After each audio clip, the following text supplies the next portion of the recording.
လေစာတူတူစားကြရအောင်ရှင်ကျွန်တော်ကဒီနေ့တခွားတိတုတ်စားမယ်ပေါ့ဗျာကြက်သားပြုံးနဲ့တခွားတိတုတ်နဲ့စားမယ်ထမင်းကိုတည်ခဲ့လို့နော်ကျွန်တော်သမီးကြီးကိုပြောလိုက်တာထမင်းကိုအခုကျတော့ထမင်းမတည်ခဲ့ဘူးထမင်းမတည်ခဲ့တော့ကျွန်တော်ဟက်လို့လုပ်လိုက်တာပေါ့နော်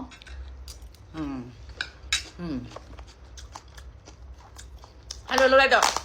မဝေရထမင်းဘူးလေးလာပို့တာထမင်းကိုလက်တဆုပ်ဆိုရင်ရတယ်လို့အတာပြေးလို့ဆိုထမင်းနေမကဘူးဗာလေးရောပါလဲဆိုကြည့်ရအောင်နော်တူတူနော်နဲ့တူတူကြည့်ရအောင်ဒါမဝေအိမ်ဟာပို့ပေးတဲ့အန်ပေါင်းစင်းထမင်းဘူးအန်ပေါင်းစင်းဟဲ့ဒီမှာပဲတို့ဒါပြီလားပဲဘွားကြောတနနံဒါငါးလေးအိုးကတ်ထနာပဲ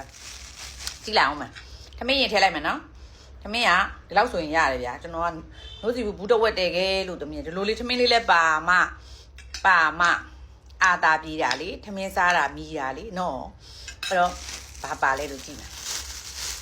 ဒီလိုဟင်းတွေကကြတော့လူများတဲ့အိမ်လေးမှာကြိုက်ဟိုချက်ကြတာကျွန်တော်တို့အိမ်မှာဆိုရင်ကလေးကမကြိုက်ဘာမကြိုက်နေကျွန်တော်တို့ကမစားကြဘူးအိုးမိုက်တယ်ဟာဒီမှာကြည့်အောင်ရှင်ဒီမှာငါးကလေးအိုးကက်မိုးတွင်းမှာငါးကလေးအိုးကက်နန်းမင်းနန်းချင်းနဲ့တော့ပြီးတော့ပင်စိမ့်လေးလဲပါတယ်ငရုတ်တီးစိမ့်လေးလဲငရုတ်တီးဘွားလေးလဲပါတယ်အမေရှယ်တော့သူရဲ့ဟင်းခက်အမွေးကြံတယ်ရှယ်တော့နော်ကျေးဇူးများကြီးတင်ပါတယ်မဝေကျမ်းမှာချမ်းသာပါစေထမင်းတောင်းတာဟင်းမှာပါလာတာတော့ဒါနော်ကျွန်တော်တို့အိမ်နီးနာချင်းအဲ့လိုလုပ်လိုက်တာကျွန်တော်ကတော့ဘယ်အိမ်လှမ်းတောင်းလို့ရပါတယ်အဲ့လိုလုပ်လိုက်ပြီထမင်းနဲ့နည်းနည်းလေးကိုထမင်းနည်းနည်းလေးကတော့ရှိရလေဘေးဘွားကျော်ကဲကျွန်တော်ကတော့သူ့ဘေးလူဘေးလေးနဲ့ပြည့်စုံတဲ့ထမင်းလေးဖြစ်သွားပါပြီရှင်တူတူစားကြရအောင်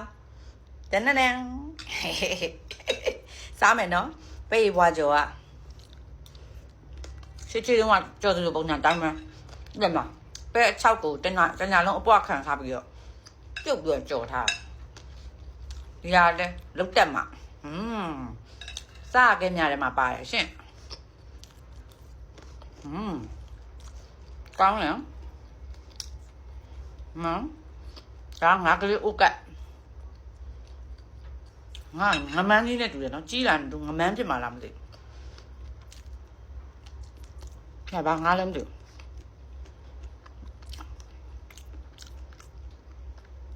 ူးမန်းအောင်ကြီးတောင်းလို့ရအဲ့ပြင်စိမ့်အုပ်ထားတာတော့မကြားတော့ရှယ်ပဲတွေ့ပြီဗျာကျွန်တော်ရဲ့နေ့လေစား